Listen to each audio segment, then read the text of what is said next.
বঙ্গবন্ধু শেখ মুজিবুর রহমান তিনি তো বাংলাদেশের যে স্বাধীনতা সংগ্রাম তাতে নেতৃত্ব দিয়েছেন। তো মুক্তিযুদ্ধকে তারা ঢাল হিসেবে ব্যবহার করেছে। গণভোটে যদি হা জয়যুক্ত হয়, তাহলে সেই বিষয়গুলোতে আর কোন দলের কোন কিছু করার থাকবে না এবং সেই বিষয়গুলোকে আসলে বাস্তবায়ন করতে হবে। ডয়চে ভেলের বন কার্যালয় থেকে সবাইকে স্বাগত জানাচ্ছি। আমি আরাফাতুল ইসলাম। প্রিয় দর্শক, আজকে আমাদের সঙ্গে অতিথি হিসেবে রয়েছেন আখতার হোসেন। তিনি বাংলাদেশের ত্রয়োদশ জাতীয় সংসদ নির্বাচনে রংপুর ৪ আসন থেকে সংসদ সদস্য নির্বাচিত হন এবং জুলাই গণ অভ্যুত্থানে নেতৃত্ব দেয়া ছাত্রনেতাদের দল জাতীয় নাগরিক পার্টির সদস্য সচিব তিনি। জনাব আখতার হোসেন, ডয়চে ভেলে থেকে আপনাকে স্বাগত জানাচ্ছি। জি, আপনাকেও স্বাগত। ডয়েচে ভেলেকেও অভিনন্দন জানাই। সাথে যারা দর্শক মন্ডলী আছেন, বাংলাদেশের নাগরিকরা দেশে এবং বিদেশে আপনাদের সকলকে জাতীয় নাগরিক পার্টি এনসিপির পক্ষ থেকে শুভেচ্ছা এবং অভিনন্দন। শুরুতেই আপনার কাছে যে বিষয়টি জানতে চাইবো যে আপনাদের দলের একজন নেত্রী মনিরা শারমিন তার সংরক্ষিত নারী আসনে তার যে মনোনয়ন, সেই মনোনয়ন বাতিল করেছে নির্বাচন কমিশন। তো এই বিষয়টি কি আপনারা জানতেন না যে তার মনোনয়ন বাতিল হওয়ার একটা আশঙ্কা রয়েছে?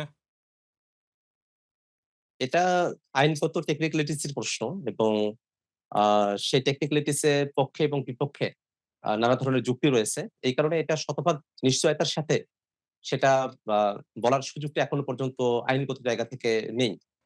কিন্তু যেটা বলা হচ্ছে যে এই মনিরা শারমিনের বিশেষ করে তার যে মনোনয়ন বাতিল হতে পারে সেটা গত জাতীয় নির্বাচনের আগে থেকেই আসলে এটা আলোচনায় ছিল। বিশেষ করে তার যে কৃষি ব্যাংকের চাকুরি ছাড়ার পরের যে সময়সীমা, সেই সময়সীমা ৩ বছর হতে হবে এরকম একটা নিয়ম রয়েছে। যদিও মনিরা শারমিন বলেছেন যে তিনি আইনজীবীদের সঙ্গে পরামর্শ করে দেখেছেন যে এটা সমস্যা হওয়ার কথা না। কিন্তু আমরা দেখতে পাচ্ছি এখন এই সমস্যাটা হচ্ছে। তো এইরকম যে একটা ঝুঁকি, এই ঝুঁকিটা কি আপনারা জেনে বুঝেই নিয়েছেন? আসলে আ জাতীয় নাগরিক পার্টি এনসিপি আমরা আমাদের যে প্রার্থী আছেন মনিরা শারমিন, আমরা তার সাথেও কথা বলেছি। আমরা আমাদের ফোরামে কথা বলেছি এবং নানা লয়ারদের সাথেও আমরা কথা বলেছি।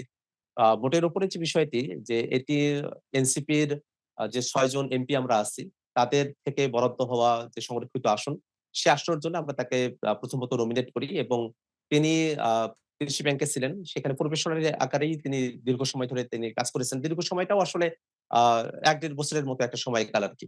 এবং সেক্ষেত্রে এই যে আইনটি করা হয়েছিল, সে আইনটার যে প্রেক্ষাপট, সে প্রেক্ষাপটে আছে যে বাংলাদেশে যারা সরকারি চাকরিতে থাকেন, বড়, বড় পদগুলোতে থাকেন আরকি। তারা সাধারণত তাদের যে সরকারি চাকরিতে থাকার কারণে যে একটা পাওয়ার তারা গেইন করেন, সেটা থেকেই তারা হঠাৎই রাজনীতিতে তারা শিফট করেন বা নির্বাচনে তারা অংশগ্রহণ করেন। সেই জায়গাটাতে একটা বাঁধ তৈরি করার জন্যই কিন্তু এই আইনটি করা হয়েছিল।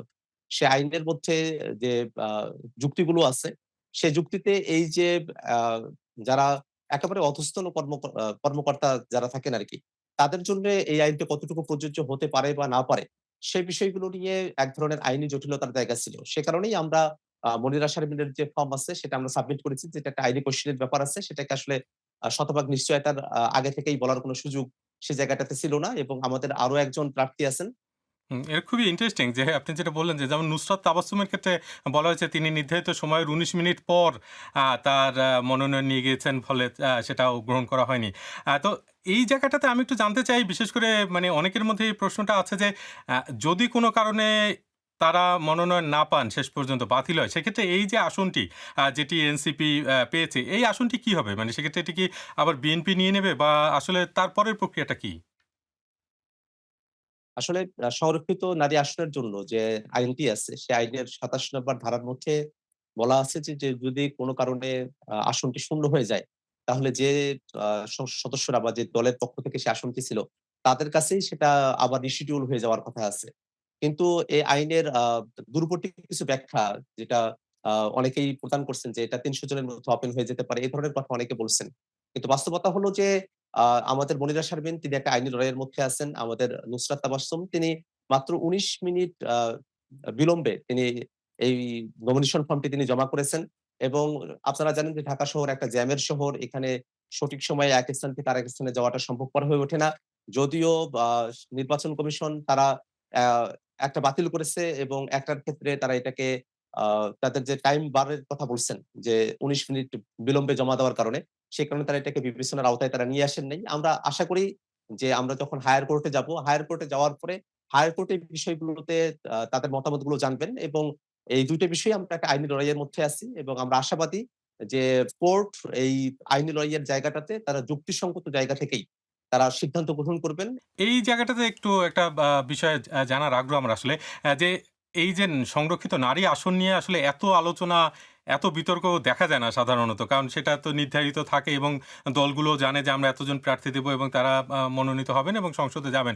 কিন্তু এই মনিরা শারমিন ইস্যু নিয়ে দেখা যাচ্ছে যে আপনাদের জাতীয় সংবাদ মাধ্যমে এটা নিয়ে প্রচুর আলোচনা হচ্ছে, নানা রকমের বিতর্ক হচ্ছে, সমালোচনা হচ্ছে, সামাজিক যোগাযোগ মাধ্যমে মানুষ লিখছে এবং অতীতেও দেখা গেছে যে যখন শাপলা নাকি শাপলা কলি আপনাদের প্রতীক হবে সেটা নিয়েও অনেক রকম আলোচনা ছিল।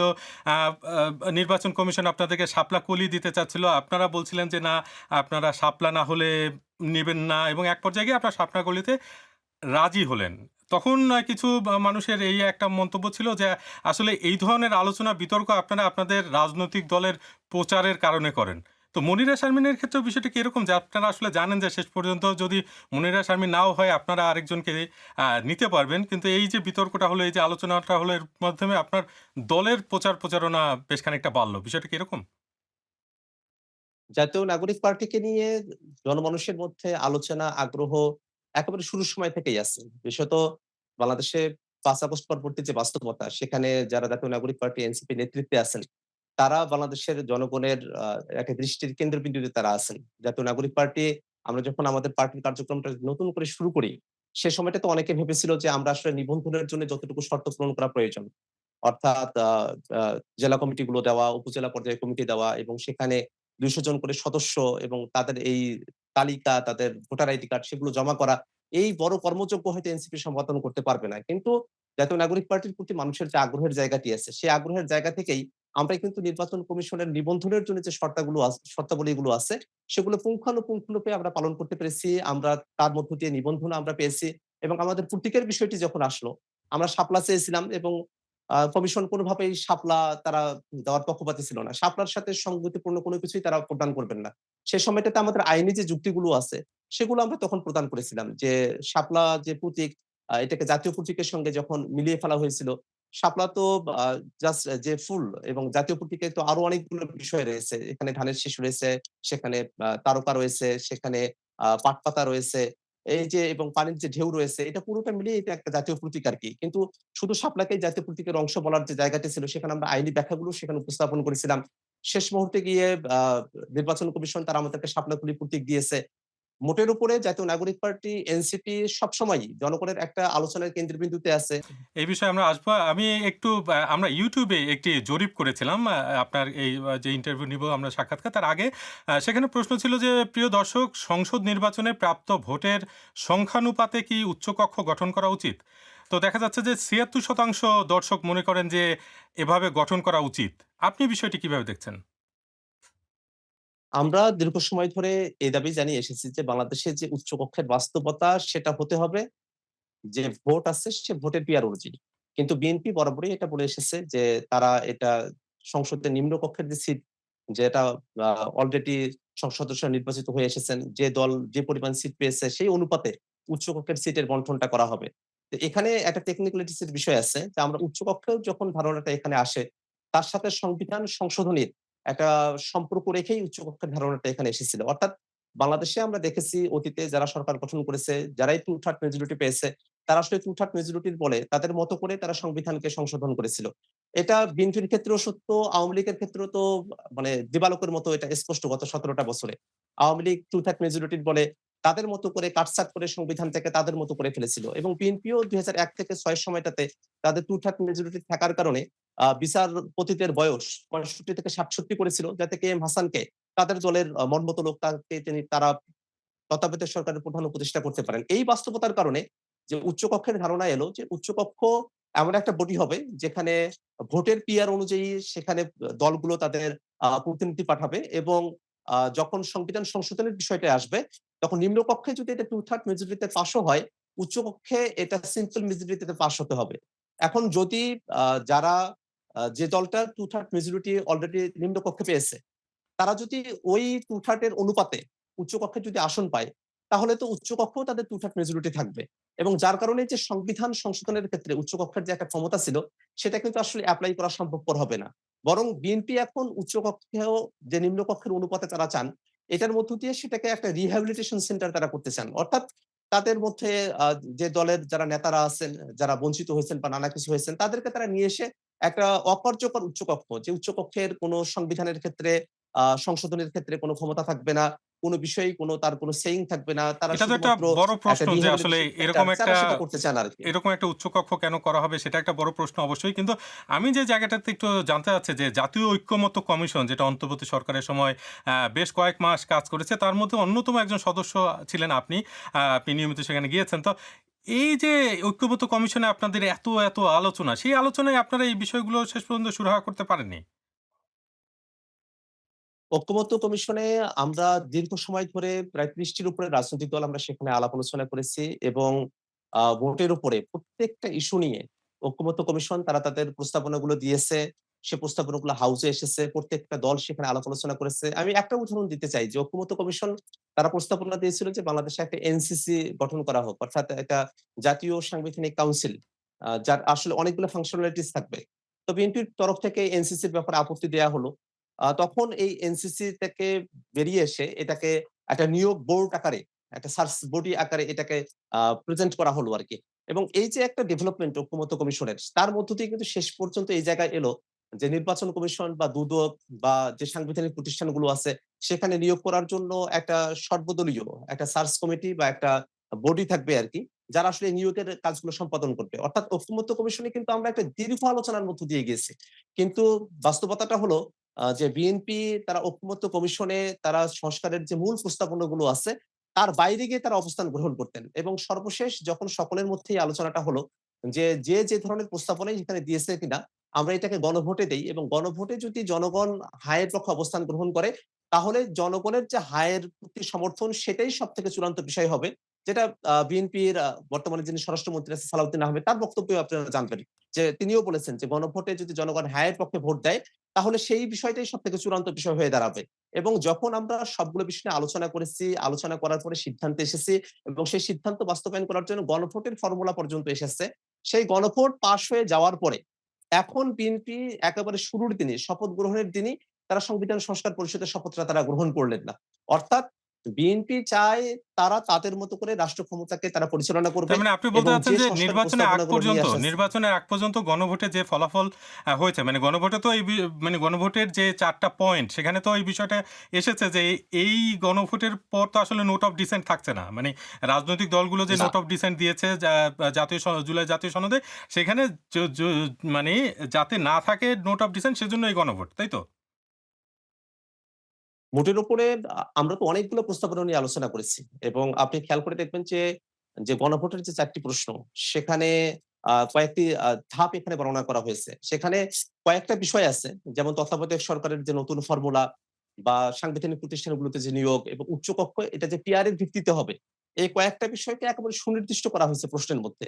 জি। এবং ওখানে ৩০ টি বিষয় এরকম আছে যে বিষয়গুলোতে আসলে রাজনৈতিক দলগুলোর মধ্যে সবার মধ্যে একটা ঐক্যমত্য আছে আরকি। আবার এমন অনেকগুলো বিষয়ের কথাও সেখানে বলা আছে, যেটা রাজনৈতিক দলগুলো তারা তাদের ইশতেহার অনুযায়ী সেটাকে বাস্তবায়ন করতে পারবে। অর্থাৎ এই যে গণভোটের প্রশ্ন, সেখানে কিন্তু আ ৩ টা আসলে ডিভিশন করা ছিল। কিছু বিষয় ছিল যে বিষয়গুলোতে আ এখানে নোট অফ ডিসেন্ট এর কোনো আলাপ নেই। কিছু বিষয় আছে যে বিষয়গুলোতে আসলে সবার মধ্যে ঐকমত্য হয়েই আছে, সেখানে নোট অফ ডিসেন্ট আগে থেকেই নেই। আর কিছু বিষয় আছে এরকম যে বিষয়গুলোতে দল তাদের মতো করে তাদের ইশতেহার বাস্তবায়ন করতে পারে। কিন্তু মোটা দাগে ওই গণভোটের মধ্যে এই তত্ত্বাবধায়ক সরকারের নতুন ফর্মুলা বা উচ্চকক্ষ পিআর এর ভিত্তিতে নিম্নকক্ষের পিআর না, ভোটের পিআর অনুযায়ী হবে। সেই যে ফর্মুলার কথা ওখানে বলা আছে এবং এই যে সাংবিধানিক প্রতিষ্ঠানগুলো আছে অর্থাৎ দুদক, নির্বাচন কমিশন, পিএসসি সেই প্রতিষ্ঠানগুলোতে নিয়োগ করার জন্য আলাদা একটা নিরপেক্ষ এবং একটা সর্বদলীয় একটা বডি থাকবে। সেই বিষয়গুলোতে আসলে বিএনপি তারা নারাজ। তারা আসলে এটা গণভোটে যে জনগণ এটাতে হ্যাঁ এর পক্ষে অবস্থান নিয়েছে, সেই বিষয়টাতে তারা নারাজ এবং তারা কোনোভাবেই এটা চায় না যে কোনোভাবেই তত্ত্বাবধায়ক সরকারের নতুন যে ফর্মুলা, সেই ফর্মুলাটা এখানে অ্যাডপ্টেড করা হোক। তারা তত্ত্বাবধায়ক সরকারের পক্ষে, কিন্তু ত্রয়োদশ সংশোধনীতে যেভাবে আছে সেভাবে। কিন্তু মানে আমি আমরা তো আরেকটু ত্রয়োদশ পরিষ্কার সংশোধনীর হওয়ার যে জন্য লুপহোলস আরেকটু গুলো পরিষ্কার হওয়ার জন্য যদি আমি যাই যে গণভোটে যে প্রশ্নগুলো ছিল তাতে তত্ত্বাবধায়ক সরকার ব্যবস্থা, সাংবিধানিক প্রতিষ্ঠানের নিয়োগ, উচ্চকক্ষের গঠন পদ্ধতি ও ক্ষমতা, সংবিধান সংশোধন পদ্ধতি। তো এই যে মৌলিক সংস্কার যেই বিষয়গুলো গণভোটের প্রশ্নে এসেছে, সেইখানে বিএনপির যে নোট অফ ডিসেন্ট আছে, সেই নোট অফ ডিসেন্টের গুরুত্ব থাকছে কিনা গণভোটের ফলাফলের কারণে? গণভোট এখানে জনগণের এর মধ্য দিয়ে একটা সার্বভৌমত্ব প্রকাশিত হয়। এটা শুধুমাত্র আর মেয়র কোন রাজনৈতিক দলের অবস্থানের বিষয় হিসেবে থাকে না। এটা জন অবস্থান। যেহেতু ৭০% ভোটে জনগণ এই প্রস্তাবনাগুলোকে তারা হ্যাঁ বলেছে। তারা সকলেই প্রস্তাবনাগুলোর পক্ষে অবস্থান নিয়েছে। সেই জনগণের প্রস্তাবনার পরে তার বাইরে গিয়ে অবস্থান গ্রহণ করার কোন সুযোগ নেই। কিন্তু তারপরেও বিএনপি এই যে আপনি তারা যে বললেন যে গণভোটের সুযোগ পক্ষে নেই, হ্যাঁ এটা এর কি প্রচারণা নির্বাচনের করেছে। আগে পরিষ্কার হয়েছিল? মানে আপনাদের ঐক্যমত্য কমিশনের আলোচনায় কি এটা পরিষ্কার ছিল যে আসলে এই গণভোটের কারণই হচ্ছে এটা, যাতে এইসব বিষয়ে নোট অফ ডিসেন্ট এর কোনো কার্যকারিতা না থাকে? ঐক্যমত্য কমিশনে আমাদের অন্য যে দলগুলো আমরা আছি শুধু তাদের আলাপ না। আপনি ঐক্যমত্য কমিশনে জাতীয়তাবাদী দলের পক্ষ থেকে বর্তমান স্বরাষ্ট্রমন্ত্রী সালাউদ্দিন আহমেদ তিনি সেখানে প্রতিনিধিত্ব করতেন। আপনি তার সংবাদ সম্মেলন দেখতে পারেন। সেই সংবাদ সম্মেলনে তিনি স্পষ্ট করে বলছেন যে বিষয়গুলো গণভোটে যাবে। গণভোটে যদি হ্যাঁ জয়যুক্ত হয় তাহলে সেই বিষয়গুলোতে আর কোন দলের কোন কিছু করার থাকবে না এবং সেই বিষয়গুলোকে আসলে বাস্তবায়ন করতে হবে। এবং সেই যে গণভোটের যে ফলাফল সেটা যে কতটা ক্ষমতা সম্পন্ন এবং সেখানে যে আর কারো কোনো আলাপ থাকতে পারে না। সেই বিষয়টাতে সালাউদ্দিন আহমেদের সেই সময়ের যে সংবাদ সম্মেলন আছে, সেই জিনিসগুলো থেকেই আপনারা সেই বক্তব্যগুলো পরিষ্কারভাবে জানতে পারেন। অর্থাৎ আমরা ঐক্যমত্য কমিশনে সকলে মিলে আলাপ আলোচনা করেছি। কিন্তু কোনো একটা দলের বাধার কারণে তো কোনো একটা ভালো সংস্কার আটকে থাকতে পারে না। যেহেতু এই বিষয়গুলো ছিল, যেহেতু সবগুলো বিষয়ে সবগুলো দল আসলে একমত হতে পারে নাই, সে কারণেই তো সরকার এই গণভোটের আয়োজন করেছে এবং প্রশ্নগুলো জনগণের কাছে দিয়েছে। যদি বিএনপির মনে হতো যে এই প্রশ্নগুলোতে তারা এগ্রি করে না, তাহলে তারা গণভোটের বিষয়ে তারা নায়ের পক্ষে অবস্থান গ্রহণ করতে পারত। কিন্তু বিএনপি সে সময়টাতে জানতো যে এবারের যে জাতীয় নির্বাচন, সে জাতীয় নির্বাচনের সাথে গণভোট এই ২ টা বিষয়ের আসলে একটা অঙ্গাঙ্গ একটা সম্পর্কের জায়গা ছিল। অর্থাৎ মানুষেরা কাকে ক্ষমতায় নিয়ে আসবে সেটা যেমন তারা ঠিক করতে চেয়েছে, তেমনি ভাবে যাদেরকে ক্ষমতায় নিয়ে আসবে তারা আসলে দেশটা কেমন করে পরিচালনা করবে গণভোটের মধ্য দিয়ে এই প্রশ্নটারও মানুষ সুরাহা করতে চেয়েছে। এ কারণে তখন যদি কেউ গণভোটের বিপক্ষে অবস্থান গ্রহণ করত, জনগণ হয়তো তাদের বিপক্ষে অবস্থান গ্রহণ করতে পারত। সে কারণে তারা কিন্তু তখন জেনে বুঝে গণভোটে হ্যাঁ এর পক্ষে বলেছে এবং যখন তারা আসলে টু-থার্ড মেজরিটি পেয়েছে তার কারণে তারা এখন সংবিধান সংস্কার পরিষদের শপথ গ্রহণ থেকে তারা বিরত থেকেছে। তারা ভাবছে যেহেতু তাদের হাতে এখন টু-থার্ড মেজরিটি রয়েছে, সংবিধানে তারা ইচ্ছে মতো তারা কাটাছেঁড়া করতে পারবে এবং সেক্ষেত্রে বিরোধী দল আমরা হয়তো আমাদের কথাগুলো বলব। কিন্তু যেহেতু আমরা সংখ্যায় সেখানে কম এবং তাদের টু-থার্ড এর উপরে মেজরিটি রয়েছে, তারা তাদের মতো করে যেহেতু সংবিধানকে এখন বিন্যাস করতে পারবে, কাটাছেঁড়া করতে পারবে, তাদের মতো করে এজেন্ডা সেখানে পুশ করতে পারবে। সে কারণে তারা এখন এই টু-থার্ড মেজরিটির কারণে তারা এই সংবিধান সংস্কারের যে বিষয়টা গণভোটের মধ্য দিয়ে এসেছে, সেটাকে তারা আর স্বীকার করতে চায় না। এটা তো একটা বাস্তবতা যে বিএনপি আসলে ২/৩ বেশি আসন পেয়েছে এবং তারা সংসদে সেই মেজরিটি নিয়েই আছে এবং তারা এখন বলছে যে তারা আসলে নোট অফ ডিসেন্ট সহ জুলাই সনদ বাস্তবায়নের যে উদ্যোগ তারা সেটা নিবে। তো সেক্ষেত্রে এই যে ৭১ মানে ৭০% ভোটার যারা হ্যাঁ এর পক্ষে ভোট দিয়েছেন, আপনারা বিরোধী দলে যারা আছেন, যারা এটাকে গুরুত্বপূর্ণ মনে করছেন, আপনাদের আর কি করার আছে? এটা আসলে সরকারের করার জায়গা এবং সেখানে বিষয়টা সরকারের সদিচ্ছার উপরে নির্ভর করে। কারণটা হলো এখানে আপনারা যদি তারা যে আইনি টেকনিক্যালিটিস গুলো দেখায়, এটার আইনি ভিত্তিটা কোথায় থেকে এলো সে বিষয়গুলো তারা যখন দেখায় এবং তারা এটার সাংবিধানিকতা যখন খুঁজতে যায়, তখন তারা আসলে ৫ আগস্ট পরবর্তী বাংলাদেশের যে প্রেক্ষাপট সেটা তারা বেমালুম ভুলে যায়। কারণ ৫ আগস্টের পরে বাংলাদেশে যে সরকার গঠনের যে প্রক্রিয়া অর্থাৎ অন্তর্বর্তীকালীন সরকার গঠন হওয়া, অ্যাটর্নি জেনারেল নিয়োগ হওয়া, এই প্রত্যেকটা বিষয় কিন্তু পরিপূর্ণভাবে সাংবিধানিক পদ্ধতিতে এটা হয়নি। কারণ সে সময়টাতে সংবিধানের কিছু অংশ সেগুলোকে রিফেল করছিল। কিছু অংশ অটোমেটিক্যালি সে বিষয়গুলো আসলে কার্যকারিতা হারিয়ে ফেলেছিল। এবং এই কারণে এই সময়টার পরে বাংলাদেশে আমরা যে সংস্কারের যে প্রস্তাবনাগুলো নিয়ে এসেছি, সে সময়টাতে ঐক্যমত্য কমিশনেই আলোচনাগুলো হয়েছিল যে আমরা যে বড়, বড় প্রস্তাবনাগুলোর কথা বলছি অর্থাৎ প্রধানমন্ত্রীর মেয়াদকাল এটাকে ১০ বছরে এটা সীমাবদ্ধ করে ফেলা।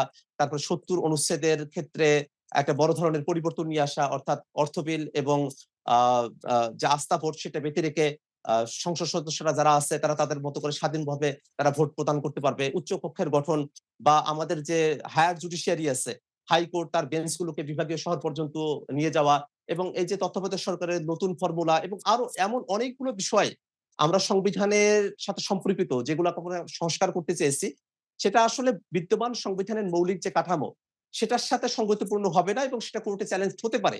সেই বিষয়টা যখন ঐকমত্য কমিশনে আলোচনা হলো তখন সবাই মিলে আমরা এটা ঠিক করলাম যে আমরা যদি সংস্কারগুলোকে টেকসই করতে চাই তাহলে আমাদের এমন একটা ফোরাম প্রয়োজন যার একটা গাঠনিক ক্ষমতা থাকবে। এই কারণে জাতীয় নাগরিক পার্টি এনসিপি আমরা গণপরিষদের কথা বলতাম। যে একটা গণপরিষদ হবে, যে গণপরিষদে নতুন করে একটা সংবিধান তৈরি করা হবে, নতুন করে একটা সংবিধান সেখানে লেখা হবে। কিন্তু যেহেতু গণপরিষদের ব্যাপারে আ বিএনপি তাদের পক্ষ থেকে আপত্তি ছিল, সেক্ষেত্রে একটা মাঝামাঝি জায়গায় আমরা এসেছি।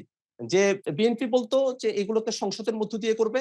আমরা বলতাম গণপরিষদের মধ্য দিয়ে করবে এবং সকলে মিলে তখন ঐক্যমত্য হওয়া গেল যে এটা সংবিধান সংস্কার পরিষদের মধ্য দিয়ে করবে। কারণ সংবিধান সংস্কার পরিষদ যেসব সংসদ সদস্য নির্বাচিত হবেন তারাই সেটা গঠন করবেন এবং সেই সংবিধান সংস্কার পরিষদে একটা গাঠনিক ক্ষমতা থাকবে এবং এই গাঠনিক ক্ষমতা যদি কোনো ফর্মের থাকে সেটাই কেবল টেকসই ভাবে সংস্কারগুলোকে বাস্তবায়ন করতে পারবে। একটা নতুন ভিত্তিমূল এখানে তৈরি হবে এবং তার মধ্য দিয়ে যে সংস্কারের আইডিয়া গুলো আছে সেটাকে আমরা টেকসই ভাবে বাস্তবায়ন করতে পারবো। কিন্তু বাস্তবতা হলো যে ঐকমত্য কমিশনে এই যে আইনি ভিত্তি দেওয়া জুলাই সনদকে সে বিষয়গুলোর যে ধাপগুলো বর্ণনা করা হয়েছিল সেখানে কিন্তু এই সংবিধান সংস্কার পরিষদের আলোচনা আমরা সকলে মিলে করেছি। সেখানে গণভোটের আলোচনা আমরা সকলে মিলে করেছি। কিন্তু আজকের দিনে এসে সালাউদ্দিন আহমেদ স্বরাষ্ট্রমন্ত্রী তিনি বলছেন যে কোনোভাবেই সংবিধান নাকি সংস্কার করা যায় না। সংবিধান সেটা বিলুপ্ত হতে পারে, সেটাকে কাটাছেঁড়া করা যেতে পারে, সেটা সংশোধনী হতে পারে, সেটাকে নাকি সংস্কার করা যায় না এই ধরনের আলাপটা তিনি দিয়েছেন।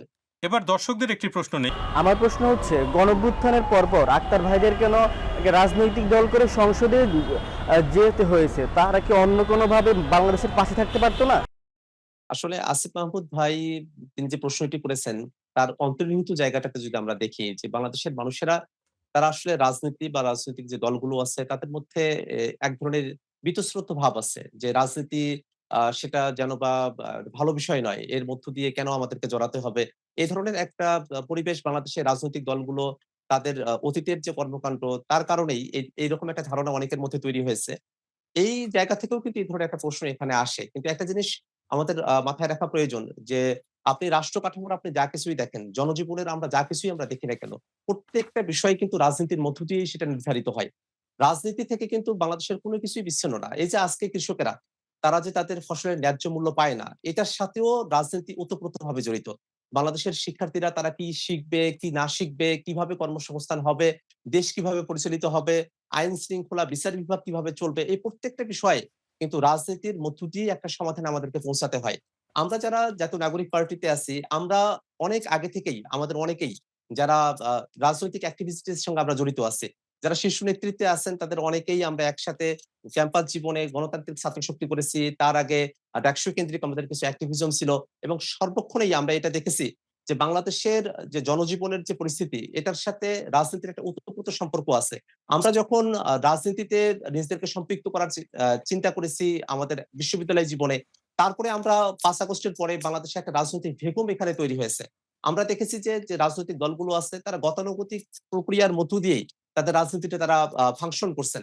সে জায়গাটাতে বাংলাদেশে যে রাজনৈতিক শূন্যতার জায়গা তৈরি হলো এবং এই শূন্যতায় বাংলাদেশের জনগণ তারা বাংলাদেশকে সুন্দরভাবে পরিচালনা করতে পারে, বাংলাদেশের সুন্দর রাষ্ট্রীয় পলিসি গুলো প্রদান করতে পারে। বাংলাদেশে সকলকে সাথে নিয়ে একটা হারমোনিয়াস একটা পরিবেশের মধ্য দিয়ে আমরা রাজনীতিটাকে পরিচালনা করতে পারি। এমন একটা শক্তির এমন একটা আকাঙ্খা মানুষের মধ্যে ছিল। সেই আকাঙ্খার জায়গা থেকেই আমরা তরুণেরা একত্রিত হয়েছি। মানুষেরা আমাদের সঙ্গে একত্রিত হয়েছেন এবং আমরা মনে করি যে বাংলাদেশে যারা রাজনীতির সঙ্গে যুক্ত আমরা আছি, যারা রাজনীতির সঙ্গে আমরা যুক্ত নাই, আমাদের সকলেরই কর্তব্য হচ্ছে দেশের জন্য সেবা করা এবং দেশের জন্য আমাদের কাজ করে যাওয়া। অর্থাৎ এখানে রাজনীতিবিদরা যারা আছেন তাদের উপরে দায়িত্বটা আরো বেশি। যেহেতু রাজনীতিবিদরা এই পলিসি গুলোর কেন্দ্রে থাকেন, এই যে সংসদ বা সংসদের বাইরে সরকারের যে বিভিন্ন বিভাগগুলো আছে, সেগুলো তো আ প্রথমত রাজনীতিবিদরা যারা আছেন তারাই তো মন্ত্রী হন।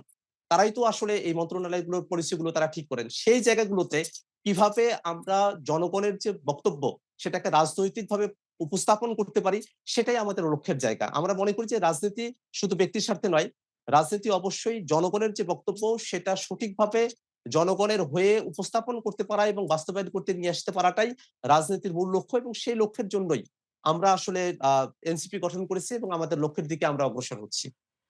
এই প্রসঙ্গে আমি একটি প্রশ্ন করতে চাচ্ছি যে আপনাদের নেতা জনাব নাহিদ ইসলাম তিনি সম্প্রতি মন্তব্য করেছেন যে ছাত্র দল হোক, ছাত্র শিবির হোক, ছাত্র অধিকার পরিষদ এমনকি ছাত্র লীগ হোক, কারো সাবেক পরিচয় মুখ্য নয়। তবে গণহত্যায় অংশগ্রহণকারী, গণহত্যাকে সমর্থনকারী, চাঁদাবাজ, দুর্নীতির অভিযোগে অভিযুক্ত, সন্ত্রাসী এ ধরনের ব্যক্তি কখনোই এনসিপিতে আসতে বা থাকতে পারবে না। তো ছাত্রলীগকে আপনারা দলে ফেরানোর আগ্রহ কেন দেখাচ্ছেন? বিশেষ করে তারা যখন বর্তমানে সন্ত্রাসী সংগঠন হিসেবে নিষিদ্ধ।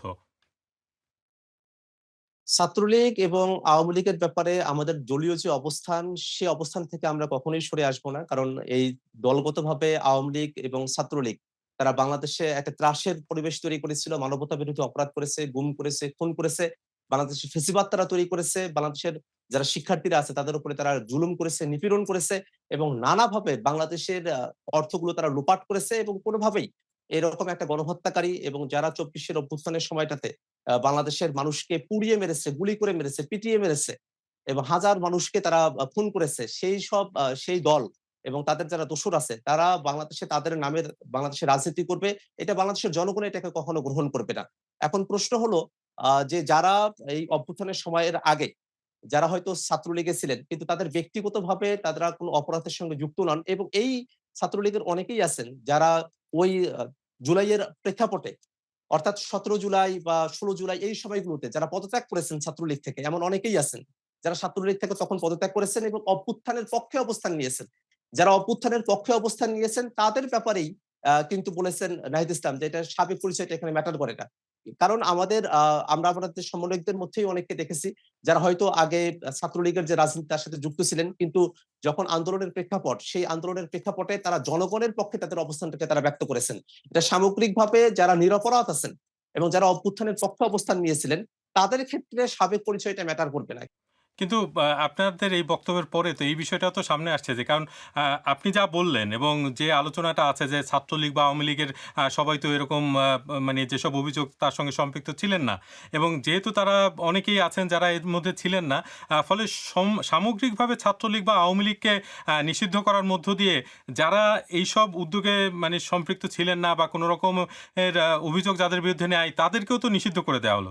তাদের রাজনৈতিক অধিকার রক্ষার যদি বিষয়টা আসে, তাদের রাজনীতি করার সুযোগের বিষয়টি যদি আসে, সেক্ষেত্রে কখনো যদি এরকম পরিস্থিতি হয় যে মানে আওয়ামী লীগ বা ছাত্রলীগে যাদের বিরুদ্ধে অভিযোগ তাদেরকে বাদ দিয়ে যাদের বিরুদ্ধে অভিযোগ নেই কিন্তু তারা ছাত্রলীগ বা আওয়ামী লীগ করতেন, তারা যদি রাজনীতিতে আসতে চান এবং নতুনভাবে যদি আওয়ামী লীগ সেভাবে ফিরে আসে, সেটা কি আপনারা গ্রহণ করবেন? আওয়ামী লীগ আসলে একটা অর্গানাইজড ক্রিমিনাল গ্যাং। এই বাংলাদেশে যখন ২৪ সালে এতগুলো মানুষকে হত্যা করা হলো, ওই সংসদে তো আওয়ামী লীগের অনেক এমপিরা ছিলেন। আপনি কোন এমপিকে দেখবেন যে তিনি ছাত্রদের পক্ষে অবস্থান নিয়ে সে সংসদ থেকে তারা পদত্যাগ করেছেন? বা আপনি খুবই দূরবর্তী পর্যায়ে আপনি দেখবেন যে তারা আসলে আ আ আওয়ামী লীগের যে গণহত্যা সেটার বিপক্ষে তাদের অবস্থান ছিল। মোটা দাগে কিন্তু যারা আওয়ামী লীগের নেতা-গোছের যারা আছে তারা সকলেই কিন্তু একযোগে এই গণহত্যাটাতে তারা সম্মতি উৎপাদন করেছে অনেকেই এবং অনেকে সরাসরি এই গণহত্যাটাতে তারা অংশগ্রহণ করেছে। এবং এই যে ৫ আগস্টের পরবর্তী সময়টাতে তারা যে গণহত্যা করলো, তারা যে এতগুলো মানুষকে পিটিয়ে মারলো, পুড়িয়ে মারলো, গুম করলো, এটার জন্য আওয়ামী লীগের মধ্যে আপনি এখনো পর্যন্ত কোনো অনুশোচনা দেখবেন না।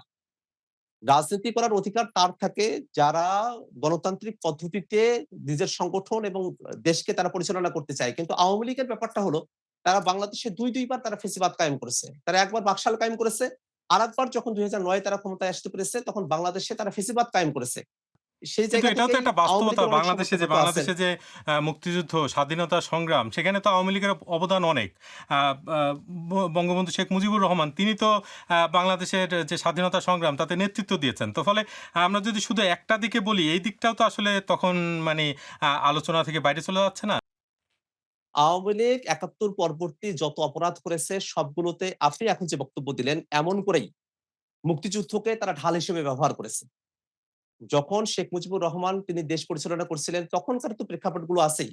পরবর্তীতে আমরা দেখলাম আওয়ামী লীগ যখন ২০০৯ এর পর থেকে তারা এই যে গুম করছিল, খুন করছিল, তারা যে একতরফা ভোট করলো, রাতের ভোট করলো, তারা যে কোন প্রতিদ্বন্দ্বিতা ছাড়াই তারা যে জয়ী হয়ে যাইতেছে, এই প্রত্যেকটা বিষয়ে তারা কিন্তু এই একটা যুক্তিই দিত যে আওয়ামী লীগ তারা মুক্তিযুদ্ধে ছিল, অতএব তারাই দেশ পরিচালনা করবে। তাদেরকে কোনোভাবেই জবাবদিহিতার আওতায় নিয়ে আসা যাবে না, গণতন্ত্রের কথা তাদেরকে বলা যাবে না। তারা শুধু মুক্তিযুদ্ধ করেছে এই একটা বিষয় তাদের অপরাধগুলোর ক্ষেত্রে তারা ঢাল হিসেবে ব্যবহার করত এবং এর মধ্য দিয়ে তারা আসলে যারা মুক্তিযোদ্ধা আছেন এবং মুক্তিযুদ্ধের সময়কালের যেসব মানুষেরা বাংলাদেশের পক্ষে অবস্থান গ্রহণ করেছেন এবং বাংলাদেশের নাগরিক যারা আছেন তাদেরকে তারা আসলে অপমান করেন। এই মুক্তিযুদ্ধে যাদের যা অবদান আছে সেটাকে আমরা অবশ্যই সম্মান করি। কিন্তু আওয়ামী লীগ তাদের অনেকেই মুক্তিযুদ্ধে অংশগ্রহণ করেছেন জন্য তারা এতগুলো মানুষকে খুন করবেন, গুম করবেন, বাকশাল করবেন, ফ্যাসিবাদ কায়েম করবেন। তারপরে আমরা আবার মুক্তিযুদ্ধ যেহেতু করেছেন সে কারণে তাদেরকে আমরা আবার সুযোগ দেব সেটা তো হতে পারে না। দর্শকদের আরেকটি প্রশ্ন আমি নেই। শহীদ শরীফ ওসমান হাদি হত্যা তো অনেকদিন হয়ে গেল, বাট বিচারের দাবি নিয়ে আপনি কবে সংসদে আর কি মানে কথা বলবেন? জাতীয় নাগরিক পার্টি এনসিপির সম্মানিত আহ্বায়ক এবং সংসদ সদস্য নাহিদ ইসলাম তিনি তার বক্তব্যে শরীফ ওসমান হাদি যিনি শহীদ হয়েছেন তার যে তাকে স্মরণ করেছেন এবং যে বিচার কার্যক্রম সেটার জন্য আমরা দাবি জানিয়ে এসেছি। আপনারা জানেন যে শরীফ ওসমান হাদি ভাই তিনি শহীদ হওয়ার পরে বাংলাদেশে যে আন্দোলন সংগ্রামগুলো অনুষ্ঠিত হয়েছে সেখানে জাতীয় নাগরিক পার্টি এনসিপি আমরা অংশগ্রহণ করেছি এবং আমরা মনে করি যে শরীফ ওসমান হাদি ভাই যেমনটা বলেছিলেন যে অন্তত বিচারটা কইরেন, তিনি যদি খুনও হয়ে যান যেন বিচারটা হয়। অর্থাৎ বিচারের মধ্য দিয়ে তো আসলে একটা ডিটারেন্স তৈরি হয়। যারা অপরাধী আছে তারা পরবর্তীতে অপরাধ করার ক্ষেত্রে একটা ডিটারেন্স এর মধ্যে তারা পড়েন, একটা বাধার মধ্যে পড়েন। অনেকের জন্য এই বিচার সেটা অনেক অপরাধ সম্ভাব্য অপরাধ থেকে অনেক অপরাধীকে এটাকে দূরে রাখে। এই কারণে আমরা এটা মনে করি যে শরীফ ওসমান হাদি ভাইয়ের হত্যাকাণ্ডের বিচার শুধু এটা তার পরিবারের ন্যায় বিচার প্রাপ্তির বিষয় না। এটা বাংলাদেশের যে রাজনীতি, বাংলাদেশের যে আর্থসামাজিক পরিবেশ তার সাথে একটু ওতপ্রোতভাবে জড়িত বিষয় এবং যারা খুনিরা আছেন তাদেরকে এখন ভারতে তাদেরকে গ্রেফতার করা হয়েছে। সেখানে একটা ট্রায়াল প্রসেস চলছে। আমরা সরকারের কাছে এটা আবেদন জানিয়েছি এবং এখনো আমরা আবেদন জানাচ্ছি যে অতি দ্রুত যারা খুনিরা আছেন তাদেরকে দেশে ফিরিয়ে নিয়ে আসা হোক এবং বাংলাদেশের যে আইন আছে সেই আইন অনুযায়ী খুনিদেরকে বিচারের আওতায় নিয়ে আসা হোক। জনাব আক্তার হোসেন ডয়চে ভেলেকে এই সাক্ষাৎকার দেয় আপনাকে অসংখ্য ধন্যবাদ। যে আপনাদেরকেও ধন্যবাদ। প্রিয় দর্শক, আগামী সপ্তাহে আমরা আবারও হাজির হব নতুন কোনো অতিথি নিয়ে। সে পর্যন্ত আমাদের সঙ্গে থাকুন। আর ডয়চে ভেলে বাংলা রয়েছে টিকটকেও, আমাদের সেখানেও অনুসরণ করতে ভুলবেন না কিন্তু।